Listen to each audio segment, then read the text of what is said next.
What is up, my people? Welcome back to yet another edition of Singles of the Week. I'm your boy Naseem the Dream, and listen, you already know how we do. We're gonna get right into the fire. We're gonna get right into talking about these tracks that came out this week. Let's get right into it. Kicking off, we are starting with this next new single from Poppy and her newest track, Stagger.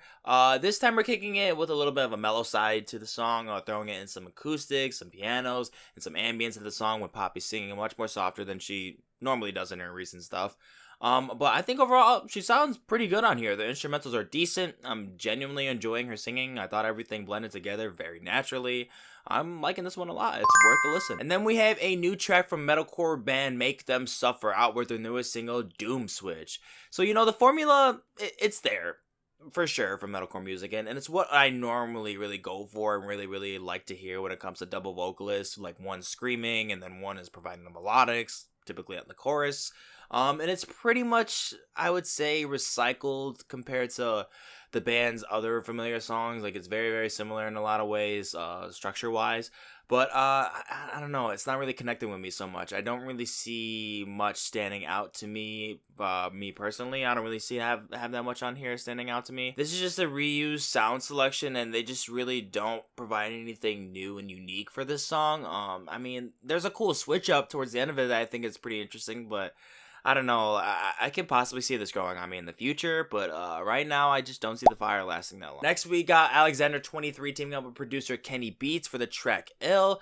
It's just a generic Quinn XCII track, if you ask me. It's pretty much a knockoff. Like, Kenny does a good job with these patches, don't get me wrong. I caught a harmony or two that was actually pretty nice, and the mix overall is pretty neat as well. But yeah, sorry Alex, I'm just not into you on there. Next, we got a collab with DJ producer Marshmello and rapper Juice WRLD for the song Bye Bye. It's a pretty typical sound for both of them, I'd say. Juice's hook was actually kind of decent in my opinion. I actually didn't mind it listening on the song, but the song is too short and doesn't really offer anything new and bold to really make this a standout track. I'm sure it will be popular, but I feel like I heard this one dozens of times. I'm just, yeah, I don't care for it. Next, we got this really dope 10-minute creation by SAULT. The title of the track is called Angel, and it first starts off with this like funky rock and soul vibe to the feel, with some thick warm bass and slick guitars, along with a hint of Afro influence onto the vocals. Then about a third into the album, you start to feel like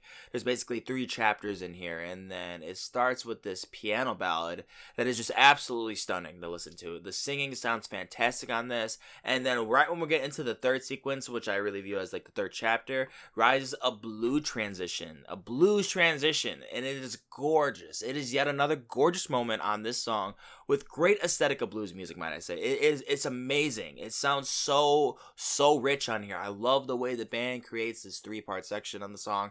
It's very unique, very creative. I was hooked all the way through, and at the same time, they feel very connected but different at the same time. It's amazing. It left me at all. You should definitely check it out. Next, we got another track from noise punk band Show Me the Body with the track WW4, and I love this song for a lot of reasons. So let me begin with how it starts. So it gives like a solid short segment poetic PSA type of deal, like that kind of really sounds like it, with mainly strings guiding us through this melodically, while the frontman Julian Pratt gives us this notion about the effect of groups being obligated to do what they have to do while suffering the consequences, especially when it comes to like if we're just really targeting or really speaking about like neighborhoods that are really obligated and just treated like shit because they're left with no choice to fall into line with something when they're in poverty. That's at least how I took this song from my perspective, based off this particular line. Hard to stay alive in America, living it legally hardly ever benefit, bless those outside getting it. Meaning those that go outside of the game and benefit in a safe way, and a way that doesn't hurt anybody, giving back to the community that he pretty much overall shows praise to, and also sympathy for the reality of living in this kind of environment. So yeah, already the notion is something to really take in, and for me, it personally really brought me enamored poetically. But later it bursts into this rage that comes at you with a very heavy riff selection, breakdowns that are just so interesting and spectacle to look at when it comes to the distortions and industrial sounds on here. It's heavy. I'm digging it a lot. I really can't wait for this new album. You should definitely check out this thing. And then next we have what seems to be an unreleased track from iconic rock band Queen. It's called Face It Alone, and it feels like a sort of tribute in a way to this new decade towards Freddie Mercury, with him just singing on a soft rock ballad instrumental, and he sounds wonderful, by the way, I will say that.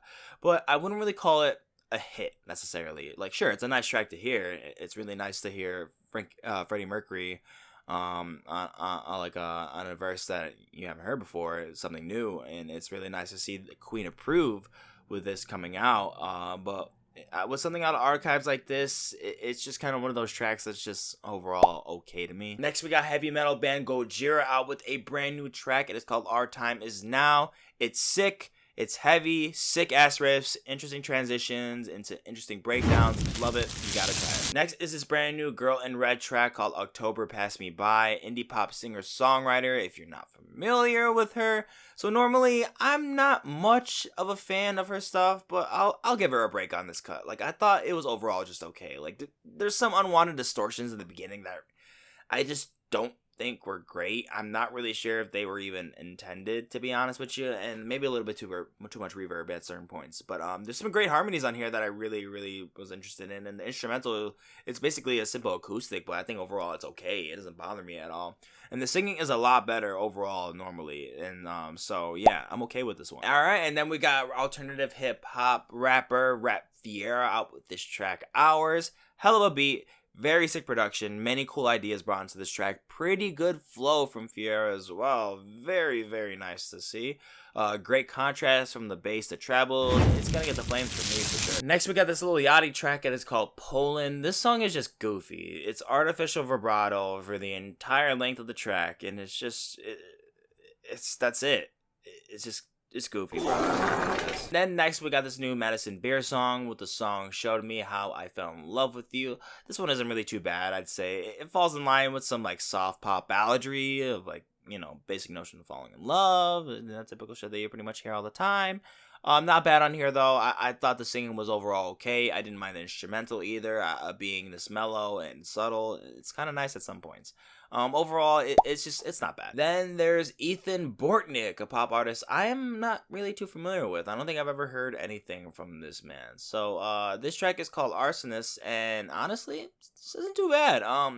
As a singer, I could be more convinced of his talents for sure, but as a producer, pretty impressive. Lots of great ideas and song transitions into different scenes into these passages. So yeah, I'm gonna keep my eye out for this guy. It kind of caught me off guard. Then next we got M.I.A. out with her full record. I'm gonna be talking about the track Marigold. It's mild to me. It's like this stripped back acoustic dominant pop single with some reggae influences to it. I'm just not really connecting with this one so much personally, and I don't know. I'll hope for the best when I give this the play during the entire full-length record, but for now, I'm just gonna say it's mid. And then we got a new Goth Babe track as well. The title of this track is called Surfing in Iceland. It reminds me a lot of his song Weekend Friend, just not as bass-driven, but it's still encompassed with some ambient sound, acoustics, and bells.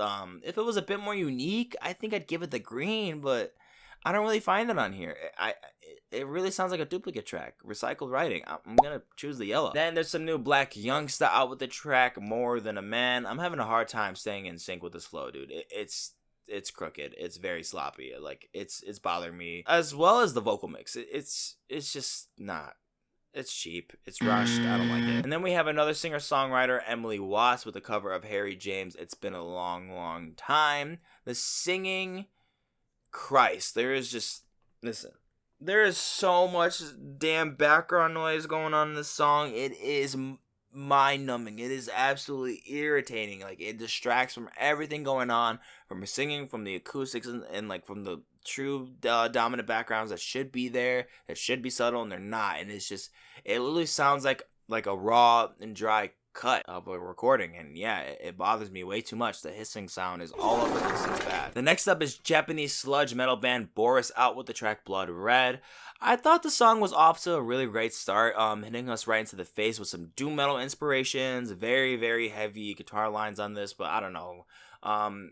Once you get into those vocals, I don't know, it just kind of, the momentum was just off. It just totally fell off. It felt disjointed almost, and yeah, I feel like it just really messed up with my experience, and that's a toss to yellow. Next, we got another new single from singer-songwriter Weyes Blood for the song Grapevine, another slow burner dipped into very dreamy aesthetics and folk pop, very soothing. I like how gentle everything plays in the sequences as well.